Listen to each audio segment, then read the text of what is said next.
Oi, pessoal, boa tarde. Aqui para terminar o sábado do Poliglotar Rio, teremos a palestra da dupla Ewa Samuel, da Polônia, Cześć, sociais, porządku, e do Samuel Vieira, o Poliglotar. E trouxe aqui muitas camisas para nós sermos mais poliglotas. Eles vão falar sobre línguas eslavas. Será que elas são difíceis ou fáceis? Você decide. No final da palestra, você decide. Vamos. Estão perguntando aqui se dá para aprender polonês em uma palestra.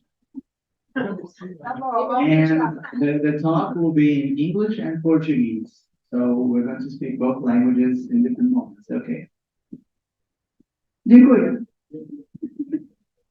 I will speak English because simply it's easier for me, but I will ask you a question in a minute, so don't worry.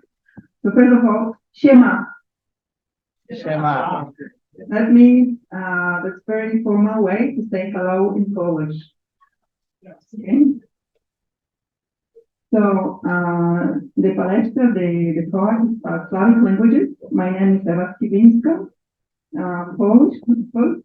I will be talking whether they are challenging or easy Slavic languages. So I'll be talking, obviously, it's not a lesson, it's not a lecture. It's like I would like to give you some kind of insight about what Slavic languages are, how they are different from other European languages, and how you possibly can approach them to learn them or to just get some understanding of them. Okay?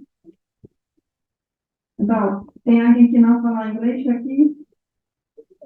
Poder falar inglês? Well, we have simultaneous interpretation, okay. That's not a problem.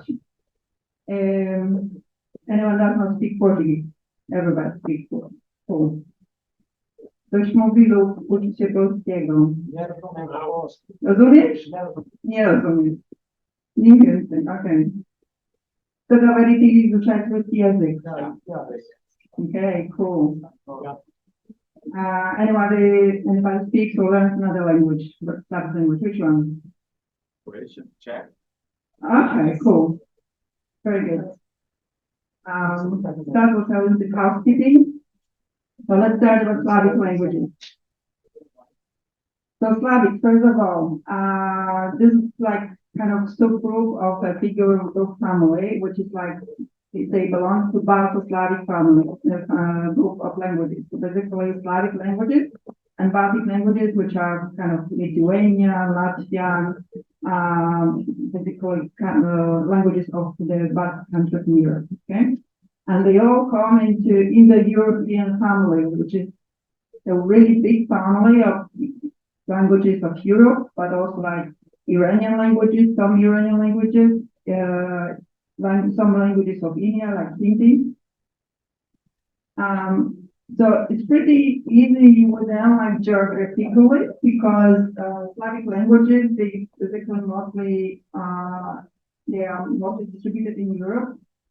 Obviously, Russian is more like spread out into Asia because Russia is a big country and they influence other parts of the country. But in general, Slavic languages, they distributed in Europe. So if you see the map, this is Russian language, that's one big area. This is Belarusian and Ukrainian language. By the way, this map is kind of historical distribution. So how it is more or less now, but how it was also in the past, how they distributed throughout the centuries. So this is Belarusian and Ukrainian language. This is Polish more or less, and Czech, like Western Slavic languages. And this is the area where there are South Slavic languages distributed. So basically, as you can see, there's like a big gap between the Western, Eastern, and Southern languages. Okay, this is because here in the past, also there were like kind of there's one language you cannot see over here, but there was like a language which was called Pannonian. It's extinct. It doesn't exist anymore. It's probably extinct like since 13th century. Okay. There's also here there was like more Slavic languages on the west, like in the current Eastern Germany, but they also extinct. There are some small patches here, which are still persist in Germany, but they are obviously in very minority. Okay, so let's go to the next one. So you here, this is a contemporary map how the languages are distributed. So there was Ukrainian, Russian. There's like kind of area which is where the languages basically are both spoken or they are like intermixed together. Belarusian, Polish, Czech, Slovak. This is this minority in Slavic minority in Germany. There's the Russian language, which very few people heard about, but it's kind of something like in between Ukrainian and Polish and Belarusian, so they're kind of transitional languages, very small communities. And they're like all southern Slavic languages. So Bulgarian, Serbian, Croatian and Bosnian, is Croatian, Bosnian, like the Slovenian language, and Macedonian. By the way, Bulgars, they are Bulgars themselves, they are not of Slavic origin, they adopted Slavic language. So the Bulgarian is like Slavic language, but the Bulgars are not Slavic by themselves. That's very interesting. Cultural. So just to give you a summary, these are Western Slavic languages: Polish, Czech, Slovak, Kashubian, that's a minority language in Poland. Upper and Lower Sorbian, this is the language, minority language in Germany. And Moravian, which is also extinct, so this is the big language in the Eastern Germany, which has been extinct already. So you've got like kind of comparison how many people speak these languages. So by from Western Slavic, Polish is the most like the biggest one, so, around 45 million. So around 40 in Poland and like in different other countries, 5 million more or less, or some more, I don't know, like emigrated, but they still speak Polish language, like even in Brazil. So Czech language is the second one. Slovak is smaller. Kashubian very few people, but they still cultivate. They are very strong about their culture and about their language. They still speak their language. Upper and Lower Serbian. This language is kind of already getting extinct. Only like usually older people speak this language. They try to cultivate it, but there are younger people. They already like speak German. It's easier for them because of this way. To find a job or to study, they need to speak German because there's nothing really in terms of job market or like in the university and Slovenia. Providing the same thing. So Eastern Slavic, Russian, the biggest group of the Slavic languages. Ukrainian also a big group. Belarusian language, a bit smaller, but still it's still spoken in the vast part of Belarus. And Russian language, they are basically it's not one language. There are few minority languages, but they are still spoken, and they also well cared for, so people don't forget them, and they still their culture and their language something. And the Southern Slavic is more like more complex, but still like Serbian, Croatian, Bosnian, I put them in one place just because some people say they are one language, some people probably say they are separate. It's also like the cultural factors here getting in. So it's just, like they are very similar to each other. Bulgarian language, Slovenian of Slovenia, Macedonian language, Montenegrin is the language of Montenegro. It wasn't on the map, but still exists, and Old Church Slavonic. Old Church Slavonic is very interesting. It's not spoken language, but it's like Latin of Slavic languages. So it's like kind of Proto-Slavic or something that is very common to all Slavic languages, but it's still used in Orthodox Church. In many Orthodox churches, it's still used as a common language for prayers, for liturgy and stuff. Okay, what are similarities? What join these languages together? Okay, so what's the common features? First of all, they have highly flexible morphological codes, so inflecting nouns. I know it's difficult sometimes to understand people who come from the language where the nouns are not declining. I will explain it a little bit later. There are no articles, so that's why we use cases, because we don't have articles. We just need to replace the articles with something to relate the words in the sentence to each other, like special nouns. Okay. There are three grammar genders. So there's masculine and feminine, but we also have neutral gender. Like, so for example, in the Greek language, which is not Slavic, they still have neutral. They have neutral as well. Some European language, this neutral gender is preserved as well. German, yeah, exactly. By the way, in German, they have also cases, some cases. Yeah. Verb aspect, perfect and imperfect. So basically,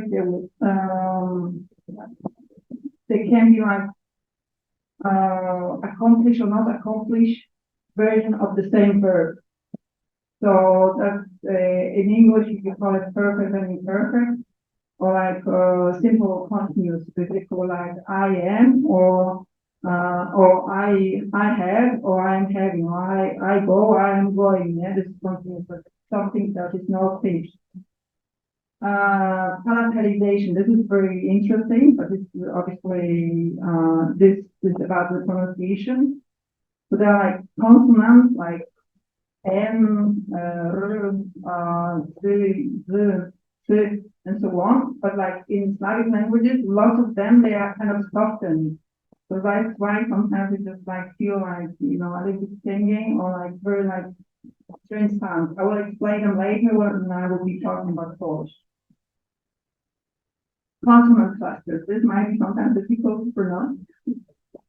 But if you know how to read the word, it becomes easier, not like, and probably with practice, that's one thing you have. That's very, sometimes the word that's blended with what in Polish, ruthless, that means ruthless. So we've got like Z, W, Z, G, L, like 5 consonants together, okay? How to pronounce them? Or like in Russian, there are like 4 of them, встреча.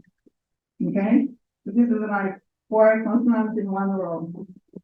By the way, it's like interesting, like you know, the word there's no vowel at all. Yeah? So it's like in Czech or Russian, things like this part of the vowel. Gender and number agreement. So basically, like in Portuguese, actually, you've got the noun and the adjective agrees with the noun. So like Linda criança, yeah. So it's like Linda is in feminine because criança is feminine. Okay. Obviously, there are lots of lexical similarities, especially words that are very like basic or ancient words that comes from Proto-Slavic.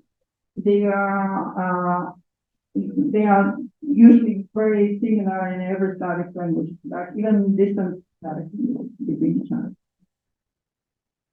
Okay, so I will talk about most of these features later when I'll be talking about Polish, but for now I will just show you some examples of lexical similarities. So like, for example, if you know one Slavic language, it will be much more easy to learn another one. For example, basic word, which means yes. In Russian, it's da. Da. In Belarusian, it's da. In Serbian, it's da. So, like, it's very common. Like, in Ukrainian or in Polish, it's tak. But it's similar to da if you think about it, yeah? But, like, for example, in Czech, it's ano. For some reason. Yeah, but obviously this happens. Lots of words like very similar across Slavic languages, and for some reason one word is completely different in one of the language because probably some other influence. But in general, they are sometimes very similar. So like we've got like lots of like, I don't know, 9 languages here, 8 Slavic languages. Like in English, the word home. In Belarusian is dom, Polish dom. in Ukrainian, dim, in Russian, dom, in Czech, dom. So you see, like the word is very, like almost same. Obviously, it's a short word, so it's the same. Like the word hand, ruka, renka, ruka, and so on, very similar. Yes, they are all very like ancient words. And so they existed long time ago. Zemia, so on. Mleko, milk. Mleko, молоко, mleko, and so on. Yeah, very common word, brat. No, in every language is the same, particular.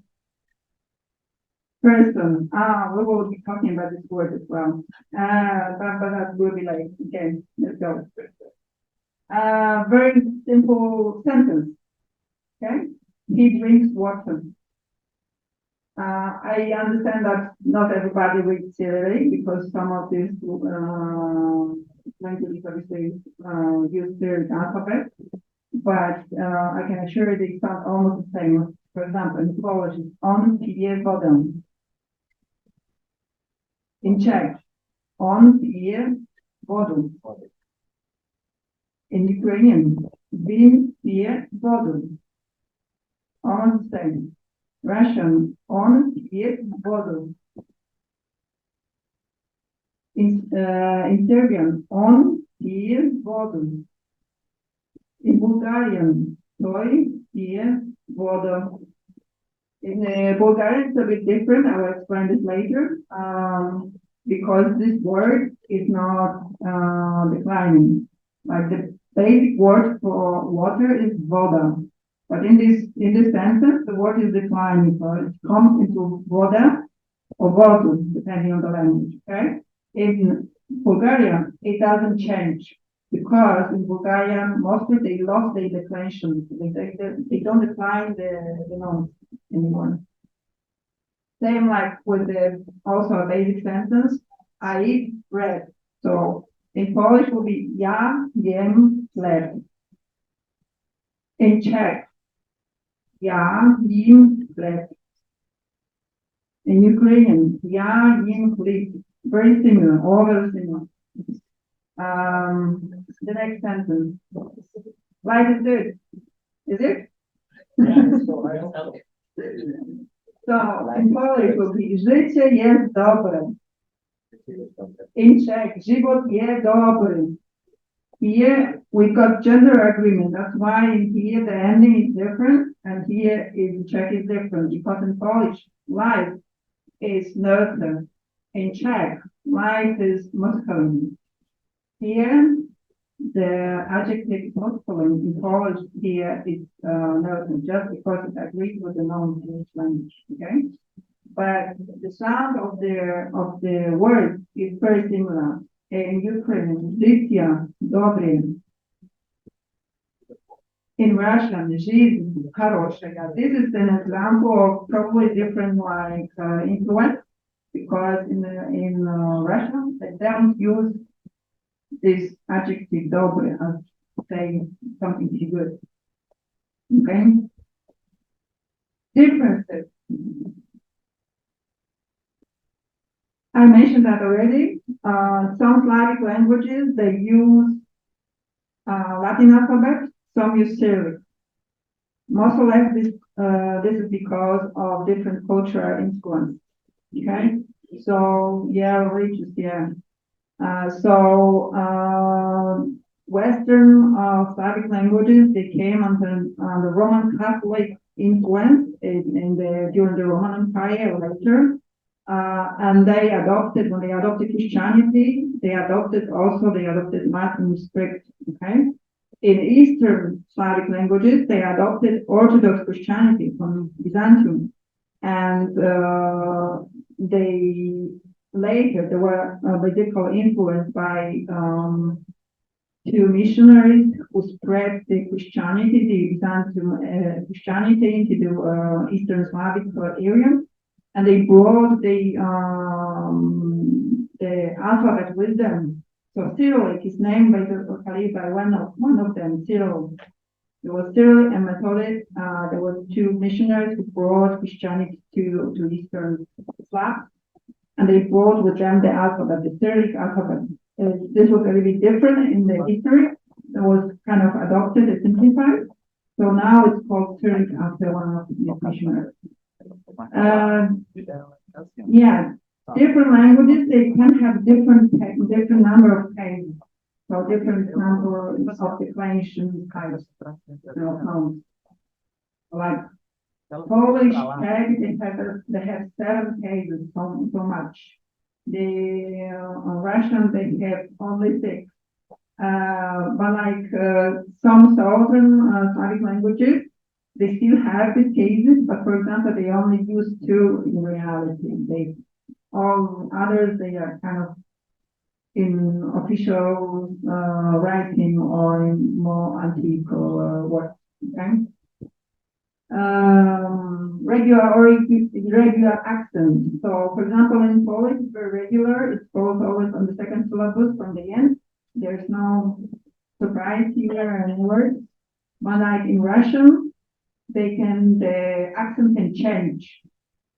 So it was for me, for example, difficult a little bit to learn Russian speaking because I had no idea where the accent was in the word. But it's more or less kind of, it comes with practice, okay?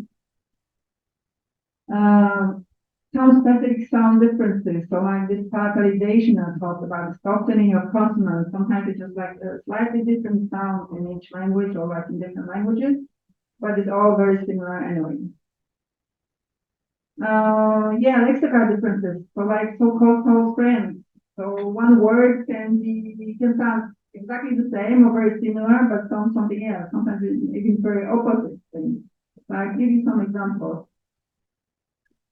Like, for example, in Polish, we often have fun of Czech language because lots of words, sound very funny for us. Like, that's one of the examples, like láska niebieska. In Czech, it means big love. But in Polish, it just sounds like blue stick or blue chick, the girl. So it's like, for us, it's very funny. I guess, for Czech, there are a lot of Polish words which sound funny as well. Pozor, attention in Czech. So like if you say, if I say, pozor na nogi, watch your legs.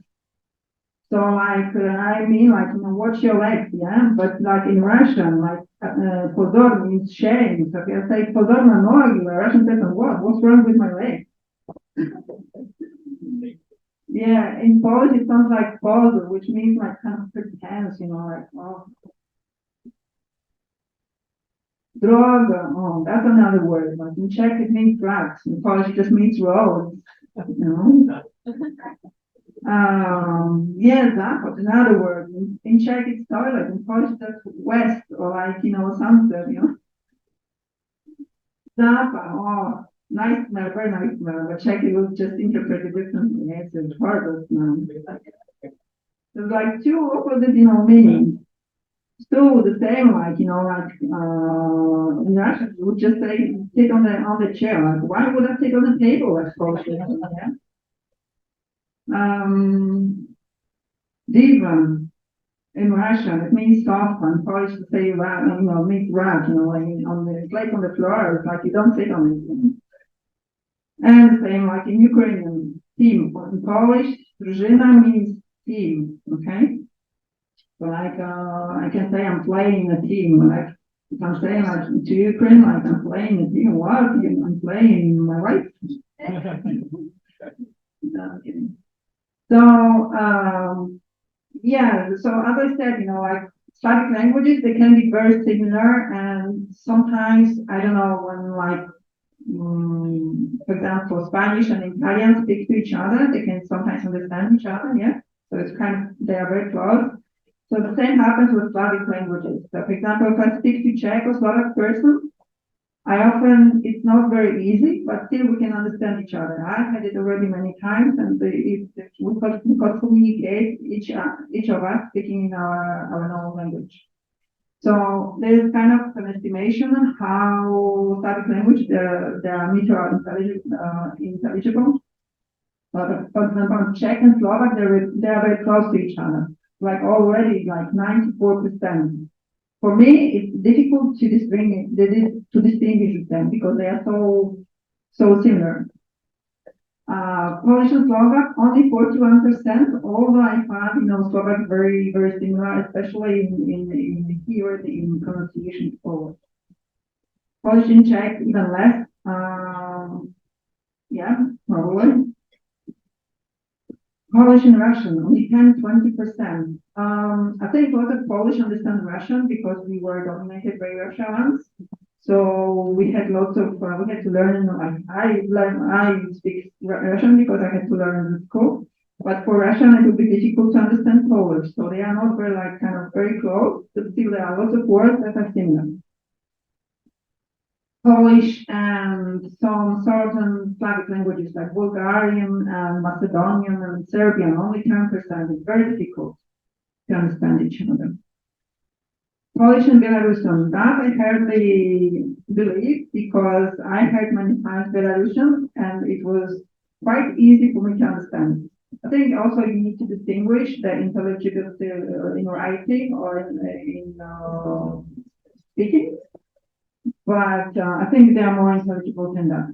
Polish and Ukrainian, I don't think Belarusian is more understandable for Polish and Ukrainian, but for some reason, they estimate Polish and Ukrainian 40, 50, 60%. And indeed, there are lots of words that I would say Ukrainian, something in between Russian and Polish. There's lots of words that sound in Ukrainian like in Polish.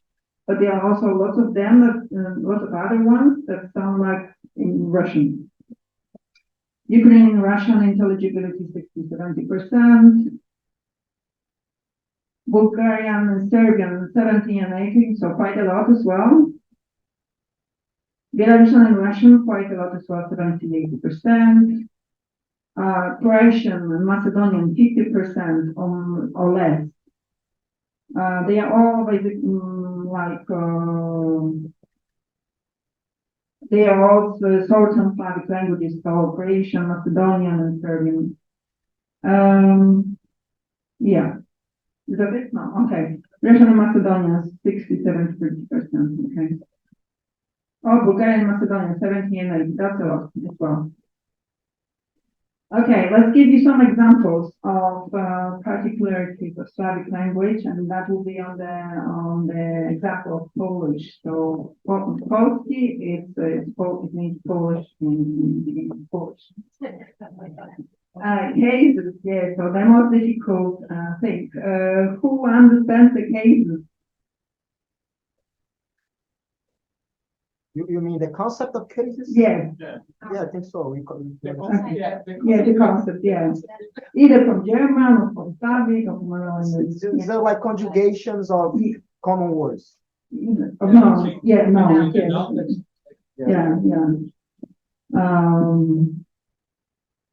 So, in Polish we have 7 cases, although, for example, like the last one on the list, the vocative, we use sometimes, but not always. Sometimes we just replace it with nominative, like the first one, so the basic, like form of the noun, depends on the context. But like nominative is just the basic form of the word. So like if we have brother in English, so the equivalent in Polish will be brat. Okay, brat. That's the basic form. To understand this, the cases, you need to think about, if you think about like Portuguese, in Portuguese you've got articles, yeah? Or if you want to mention like relation between words, like, I don't know, bolsa da Ewa, So that is like kind of showing the relations, okay? The back is, Eva's back, okay? Like in English you would say Eva's back or back of Eva, yeah? So you use this like kind of pronoun to show the relation. In Polish, we don't have articles, okay? And we don't have this kind of relation pronouns.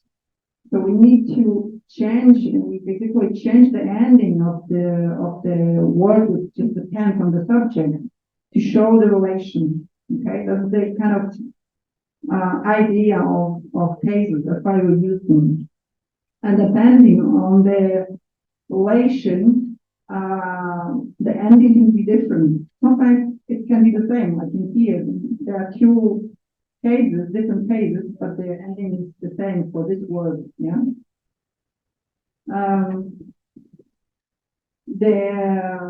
There are some kind of rules.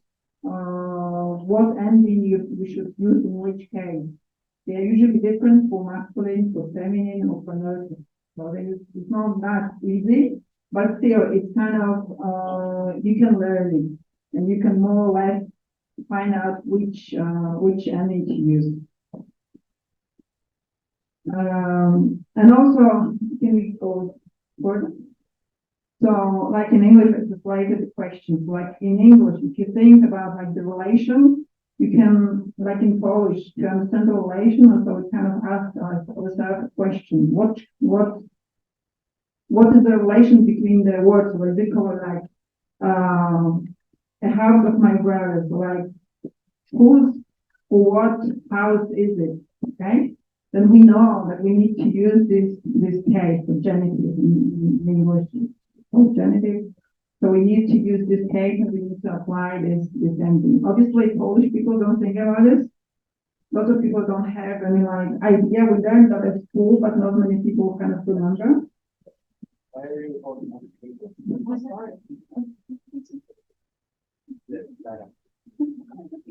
And so we don't think about it. Obviously, that's natural for us. So, like for you, it's natural, like to use articles. For me, it wasn't easy. I had to learn how to use articles and all the pronouns. And sometimes I get them wrong because I'm still, like Polish in my hand. But it's the same like if you learn Slavic language. It's you need to. In time, it comes naturally, okay? Some things will be more difficult than others, but they will come naturally. But the idea in general is just like to think about the question, what's the relation between the words, the nouns? Yeah, so that's what I gave an example. Right? In English, would we use this like pronoun of? In English, we just don't have it, so you change the ending of the related no in the word. Genders, okay? So as I said, we've got masculine, feminine, and neutral, okay? And it's pretty logical. I mean, like in Portuguese, I sometimes think, usually like, I don't know, like with the ending, like situação, for example, the word today, no, situação, it's feminine, yeah? So I thought it originally, like, all the words which will be ending with on will be like feminine. But it's not, they are not like corazón, okay? Why? Okay? So there are like lots of like different this traps ending. In Polish and in most like Slavic languages, it's very irregular. So for example, if the noun is ending with a, normally it's feminine. There are very few exceptions in Polish that they are usually foreign words, but basically Polish words ending nouns ending with a, they are all feminine. Okay, all nouns ending with o, or sometimes with e, in Portuguese, they are neutral. Okay, so you from the word you can already guess, what's the gender, masculine, they usually end with, they always end with consonant. Very few examples of exceptions, but they all end with consonant. Gender agreement, that's the same, it's the same easy for adjectives. So, like masculine adjective, it's not ending with consonant, but it always ends with y or a. I. In English, it's not I, okay? In feminine, it's very easy. So basically, the adjective ends with a, and the noun ends with a as well. It's very easy. Obviously, it's different in plural, but still it's very logical, and there's not much to choose. Nouters, like noun is ending with all, but the adjective normally is ending with a, it would in. Yeah, that's about gender and reading. Oh, reading and pronunciation. That is a challenge sometimes. Like when you see the word like this, what the hell is that? You know how to read it. No, I can understand, people confuse it. Anybody will guess how to read it? Not you, Ucraniano, no? Człowiek. Did you know that? No, I don't believe it. We knew that. How do you know it? How do you know? Oh, I know. I see Ukrainian and Russian there. Michael. Yeah, so, yeah, in Ukrainian and Russian is also like the word is człowiek, just didn't say it, yeah. Zhensha, for example, and another word like, like lots of letters, but very, really few sounds, zhensha. Foron, the same, like, I will explain the sounds in a minute, how to decipher the word, like how to pronounce. Yeah. Not easy word. Yeah. Yes. This is actually an example of palatalization. There is S and C, which are toxins, okay? That's why it's pronounced like, we don't pronounce like C, we pronounce like she, like these things. Dzień, that's a day. That means day. Okay, so let's break it down to understand each word. So we've got these funny letters. We normally don't pronounce it like this in Portuguese, okay? But in Polish, we do pronounce like człowiek.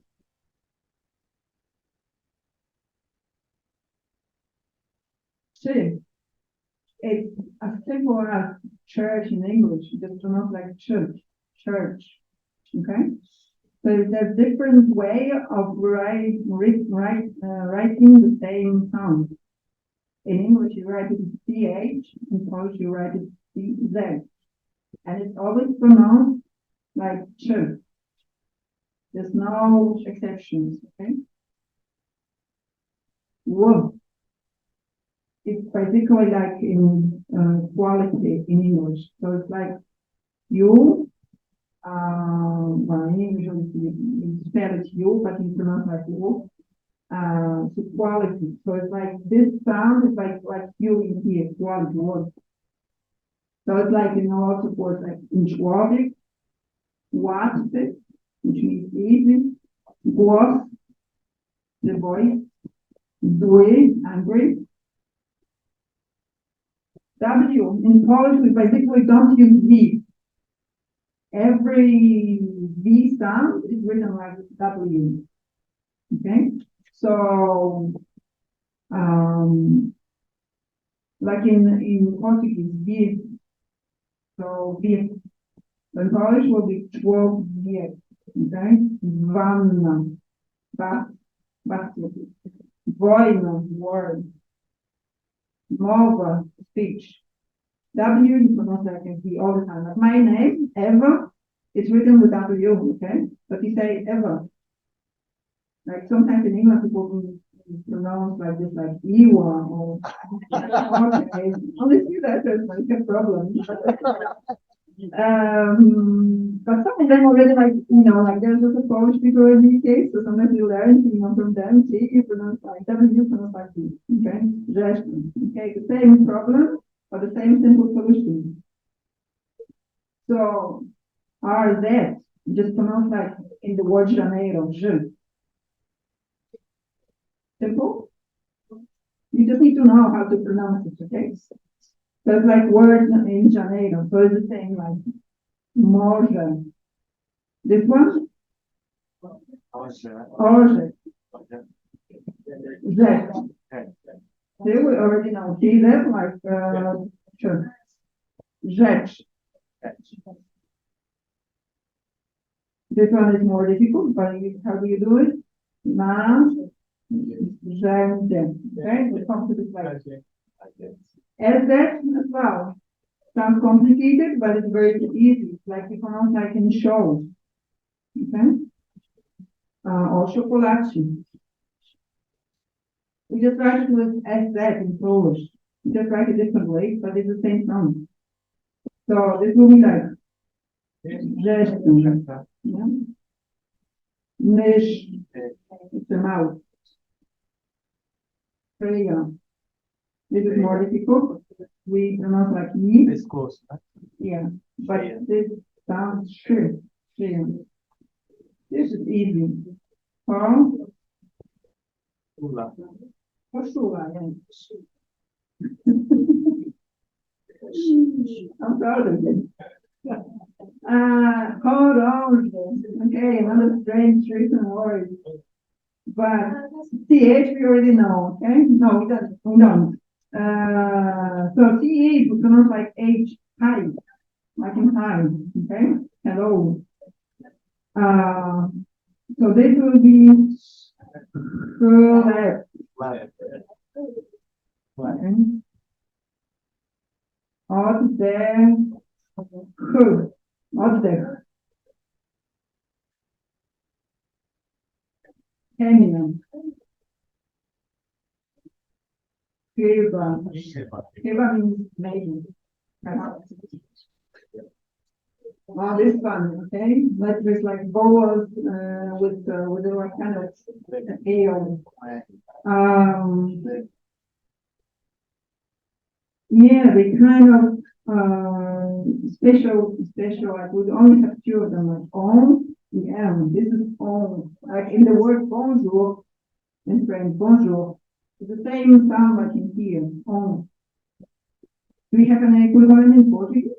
Like something similar, croissant, A with like, but it's not exactly the same. But similar. Bon song. We have O, and but it's closed O. Sometimes we have open O, Yeah, as a line open O. It's like O, closed O. okay, yeah. For me, it's something, right? Obviously, I think it's here different, but this is kind of closer to Portuguese on. So how this will be? Monka. Don't know. By the way, this all is often in like some kind of verb conjugation. This? Long. A lamb. By the way, there's not English, so it's like long. This? Bonjour. That's another. That with the dot. It's like Janeiro as well. It's the same sound like RD, that. It's just like how we write it, it's more like kind of historical grammar, whether it's that or that with the dots.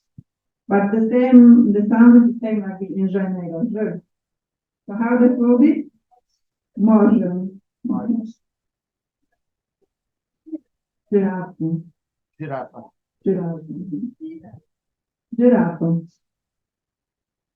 Because why in Polish we pronounce it like kind of open E, like part E, like E. This one? Egyptian. This is more difficult. Yeah. This one also is difficult. We didn't get to that yet, but there will be more. Yeah, okay. This is another example of this ball with the tail. So it's like I didn't find an example in English, but like pretty much like in French, magasin. Do we have an equivalent in Portuguese? Maçã. Maçã. First thing, that's not exactly the same, but the first one. Magasin. So it's like M. B, the end. pięć, that's a five. Pięć, five. Męczyć, o, męczyć. Like, also with length, length. It means, fear, fear. This I didn't find the equivalent in English, sorry, so I wrote in Spanish. It's not exactly the same, but it's very similar to chama, she, the sound she. With I, just like the same sound pretty much, just like for something with the I.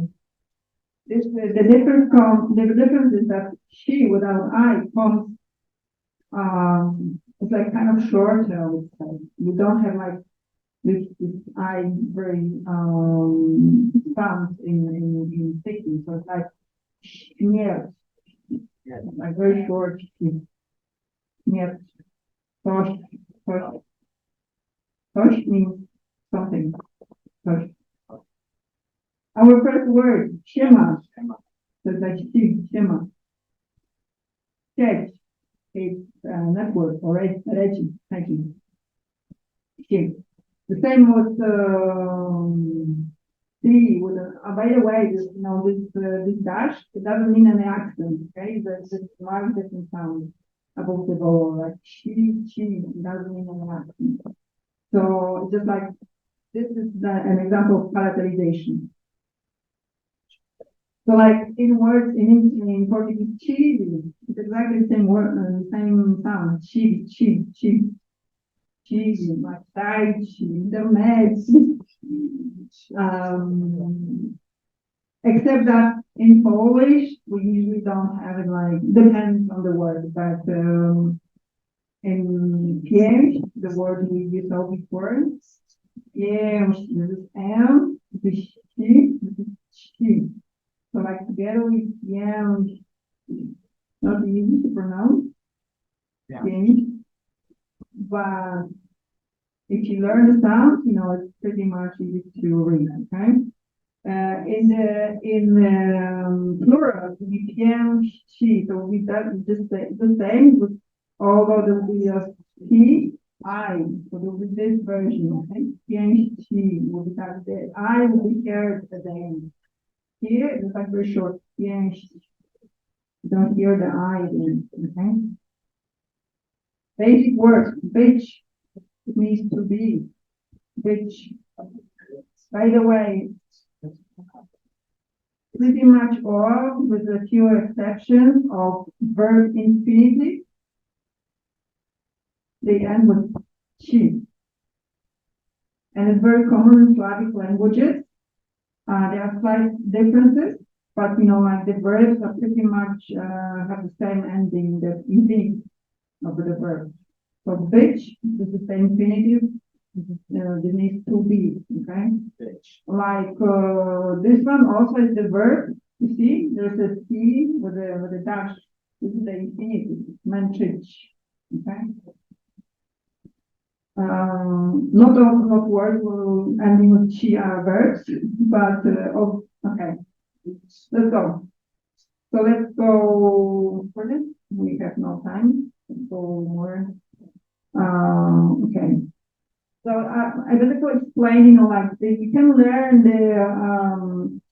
the pronunciation, the reading, correct reading, if you know how to read the letters, okay? The different sounds, like just different like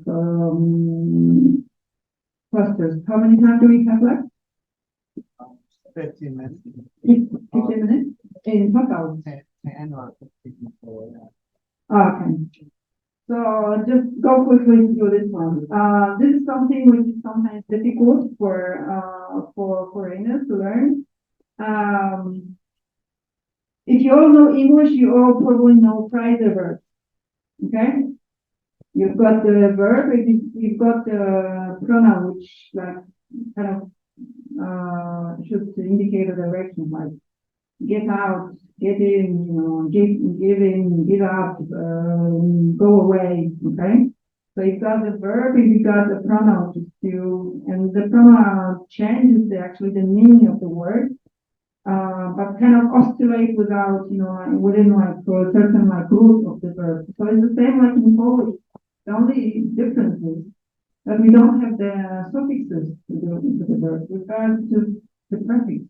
Okay, so you've got the basic word like robić, which means to do. That's the infinitive, robić. And if you add certain prefix, it just changes slightly the meaning of the verb. So, like share, like something like to do through, I don't know, I would just like translate it in English, so to do through, like share off, like, change, do something else from something, okay? Zrobić, this is like kind of, accomplished version of the words like robić, you can just robić a long time. Zrobić means like it is already done, okay? So it's like infinitive of this accomplished word. Yes, and just to add to how to just again, how to learn Slavic languages sometimes, lots of words comes from different other languages. Like Latin, lots of comes from Latin. Early when I learned, like I discovered, like, in many European languages, I was learning French, I discovered, like, there are like Latin languages which basically have certain ending in French, like, but in Polish, they have basically the same word, it's just like ending is formalized, okay? So it's like the same word, it's just with specific language ending. So you can basically see a lot of words that are in Portuguese or in French or in English, and they are even translated into Polish because basically it comes from Latin, for example, from Latin, Greek, Italian, and even from Portuguese. We've got some words that come from Portuguese, like cobra. This is a specific type of snake in Polish, but it's still a snake. Albino, albatros, banana is from Portuguese apparently. Zebra is from Portuguese. Mosquito in Polish, mosquito is not, we have another word for mosquito, but still it's understandable. From French, there were influences and so on, even from German or Russian. Okay, so just to end, Slavic fun fact. So robot comes from Czech language. Did you know that? Very common word. It comes from Czech, yes. Pisto, probably. Well, vodka. Do you know where vodka comes from? The word vodka. Yes, but from which language? Yes, it comes from Russian. But in Russian, it comes from Polish. They saw it so much.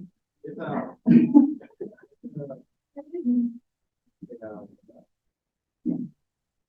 Because basically, vodka in Polish, vodka means it just liquid water. Okay, I don't know why liquid, but still. Some Slavic languages they use Latin script, some Cyrillic. We already talked about it. By the way, Bosnian language briefly used Arabic script, but they abandoned that in favor of Latin. Yeah, they are sometimes very similar Slavic languages. That basically means because they separated very late in the history, so probably like around 7th or 8th century.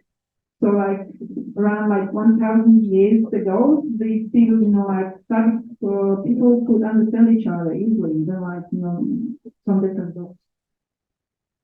There's, by the way, some kind of inter-Slavic language. They based it on Old Church Slavonic. I talked about it already, about this language. And it's pretty much what the concept is for all Slavic people to understand each other. Okay. By the way, Polish and Ukrainian have been adopted as official languages in some very much parts of Brazil. So to go now, Samuel. Well, Samuel will talk about his experiences of learning Serbian and Russian. So I think it'll be more interesting for you because he's Brazilian, obviously. So he's got different perspectives than I.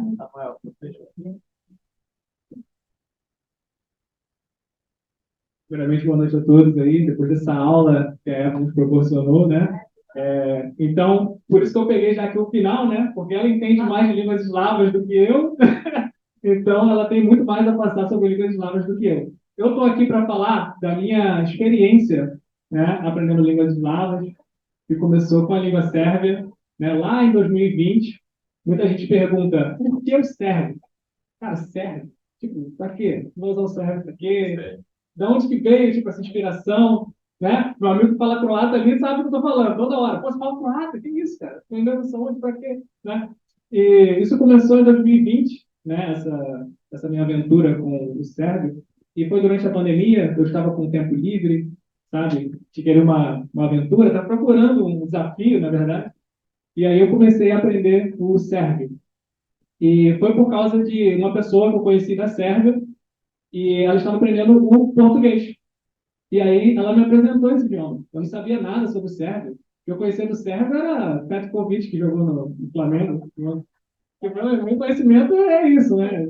Aí eu aprendi muita coisa ao longo desse processo, né? E a primeira coisa que ela me mostrou foi algumas frases, né, em sérvio, algumas palavras em sérvio. E eu tentei pronunciar aquelas palavras assim, despretensiosamente, e percebi que não era tão difícil como eu pensava que era. Eu imaginava que o sérvio fosse um idioma completamente diferente, com sons completamente desconhecidos para mim, e me surpreendi, vendo que acho que mais de 90% dos sons que tem no sérvio, eles existem em português também. Né? Então, alguns dos sons que a Eva falou aqui com vocês, tipo tch, a gente tem, né? Tipo sh, a gente tem.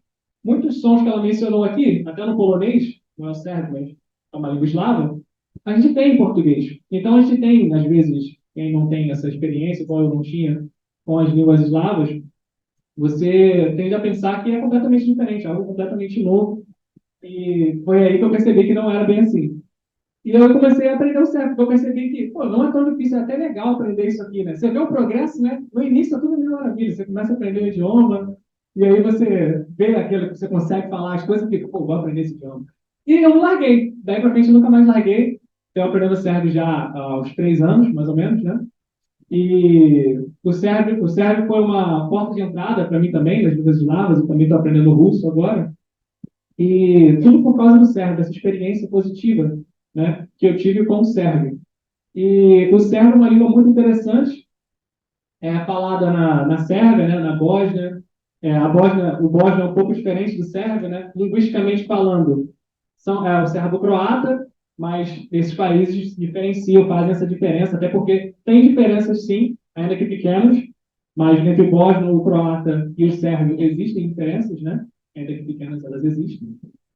Mas eu chamo de sérvio porque é o país, assim, o dialeto assim, que eu mais me identifiquei, que eu comecei a aprender e que eu levei mais a sério, né? E tem algumas diferenças. A história com o russo começou faz um ano, mais ou menos. Eu tenho um ano de aprendizado do russo. E a vantagem que isso me deu de ter começado um idioma já eslavo antes e ter entrado no russo foi maravilhosa. Porque eu acho que a gente vê um monte de consoantes que a gente viu aqui junta, né? A gente vê um alfabeto diferente, a gente parece coisa de outro planeta, né? Assim, para quem não tem experiência com isso. Por isso que eu acho que uma boa porta de entrada para os idiomas eslavos, né, é o sérvio ou até o polonês, que utiliza o alfabeto latino. Por quê? Se você começar a aprender um idioma eslavo que ele usa o alfabeto cirílico, é um alfabeto diferente, vai ser um processo mais demorado. Você vai ter que aprender o som no alfabeto, o som de cada letra ali, novos caracteres, né? E é uma coisa completamente nova. E a partir de que você pega um idioma eslavo que tem o latim, que o sérvio tem o latim e o cirílico também, tem os dois, é mais fácil e é uma boa porta de entrada para você começar a aprender idiomas eslavos também. Então, eles podem parecer intimidadores, né, no início, mas, como eu falei, abre muitas portas. Eu tenho muitas amizades, né? Muitas amizades com pessoas da Sérvia. As pessoas que são nativas, né, da Sérvia, ficam muito, se sentem honrados, ficam muito felizes quando alguém fala o idioma deles. Então, eu acho que isso é muito importante, a gente aprender esses idiomas que não são tão mainstream também, né? Porque aqui tem um monte de idioma aqui que são, né, popular, e aí quer aprender, né, para poder falar com as pessoas, mas é legal de vez em quando a gente aprender um idioma que não é assim, né, igual como o Derek falou na palestra dele, que foi muito boa, inclusive. Ele falou sobre, né, a revitalização dos idiomas, né, que estão em extinção. Então, tipo, fica essa mensagem aqui, né? Eu queria deixar para que todos também busquem quebrar essa barreira, né? Não só aprender, tipo, aprender aquele idioma ali que é legal, falado por um monte de gente, mas todo idioma tem uma coisa boa para trazer, né? Eu acho que a gente aprende muito sobre história, a gente tem mais empatia, e eu acho que a gente abrir a nossa mente, é óbvio que todos aqui já têm mente muito aberta para aprender idiomas, mas tem como ir mais sempre, né? A gente nunca chega num teto. Acho que é importante a gente refletir sobre isso, eu também vale para mim, né? E é isso, gente. Eu vim aqui só no final só para contar um pouco da minha história para vocês, tá? Eu não quero demorar. Foi uma excelente aula aqui da minha amiga Eva sobre idiomas eslavos. E é isso. Eu quero falar para vocês que eu vou pegar ali uma. Segura aqui para mim rapidinho. Dziękuję bardzo, Ewa i Sam. Muito obrigado. Que é, Sam, que você está aprontando aí para a gente agora? Opa, acabou não também. Olha, essa camisa aqui que eu estou usando, fecha aqui rapidinho, então. Essa camisa aqui que eu estou usando faz parte da loja Camiseta Poliglota, tá? E esse design aqui foi eu que fiz, é uma loja de uma amiga. Esse design aqui foi eu que fiz, uma parceria da loja dela com a Reserva, né? E eu tenho outro aqui.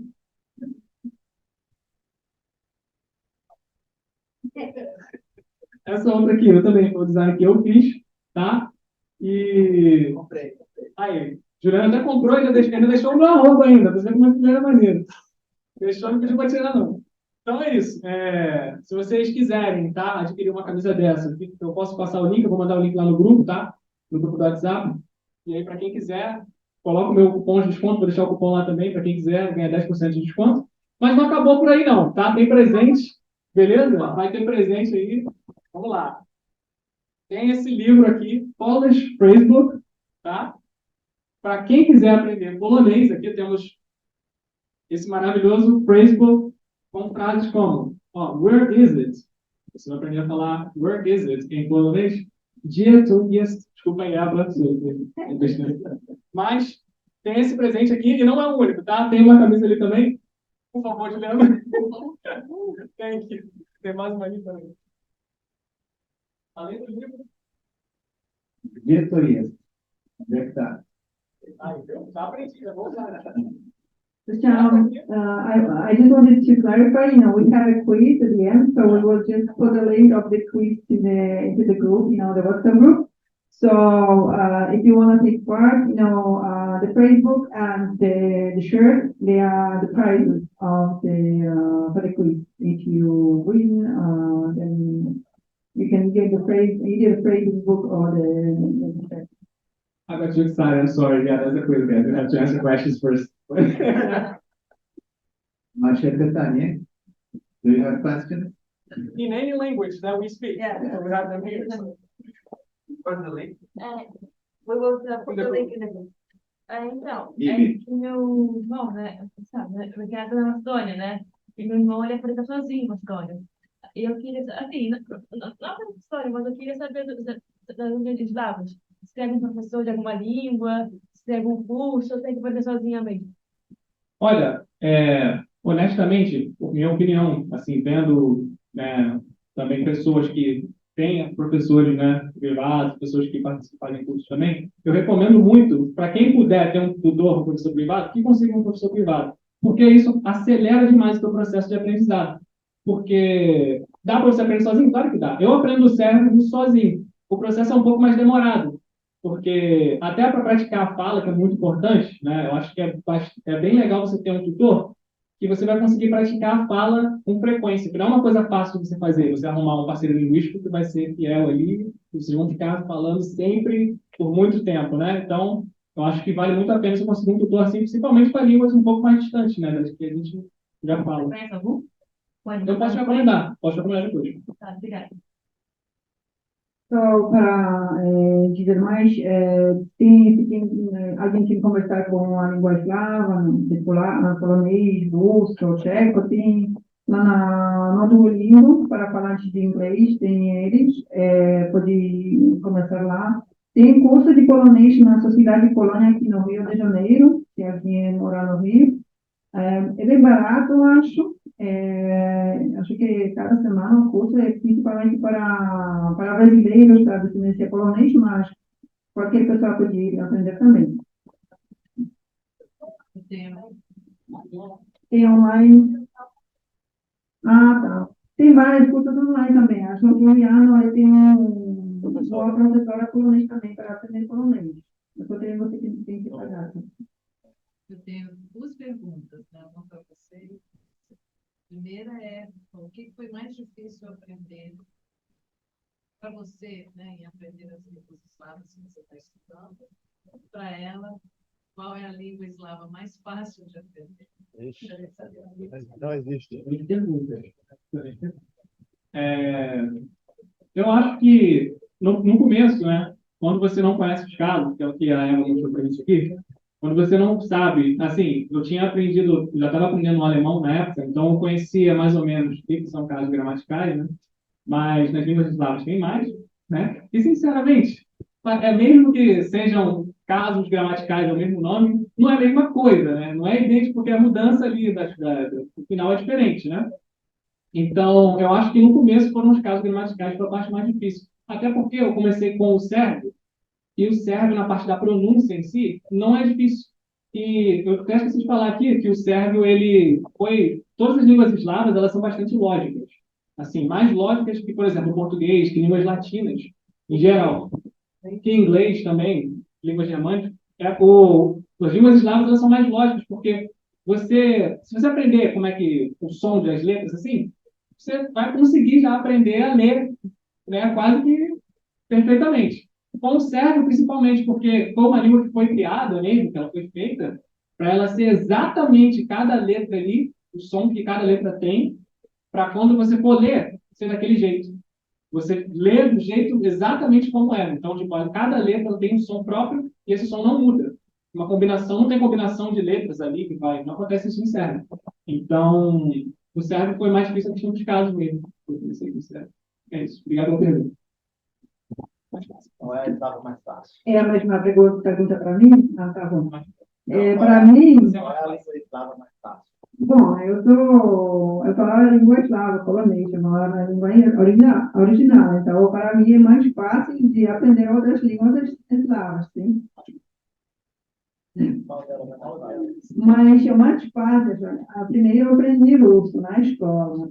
Foi bem difícil, também por causa do alfabeto, mas mais fácil foi, por exemplo, o tcheco.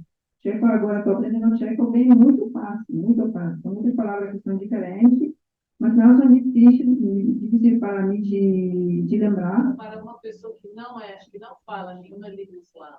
Bom, eu não posso dizer porque eu tenho um outro ponto de vista, tá?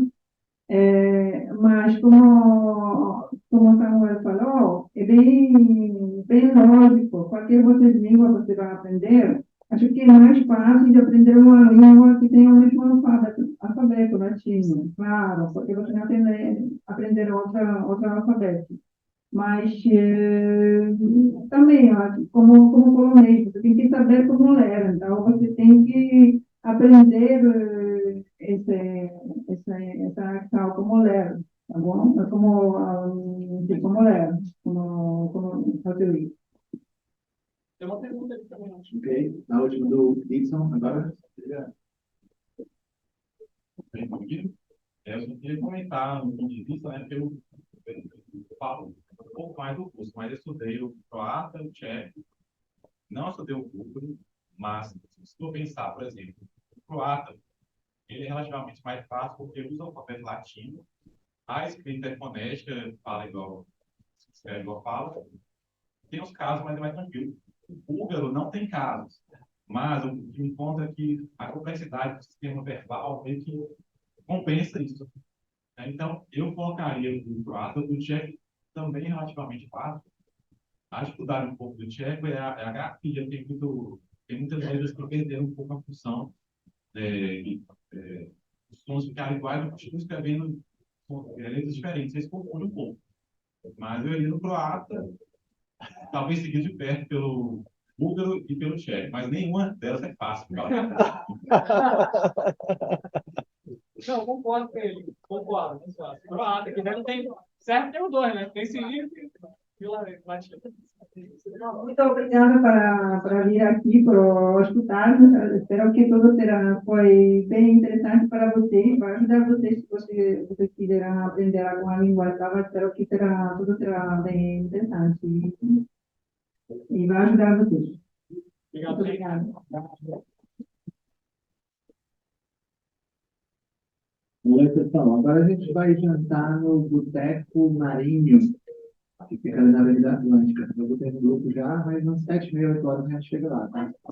É isso. Não, não sei o que olhar, mas... Obrigado, pessoal. Terminamos por hoje. Até amanhã.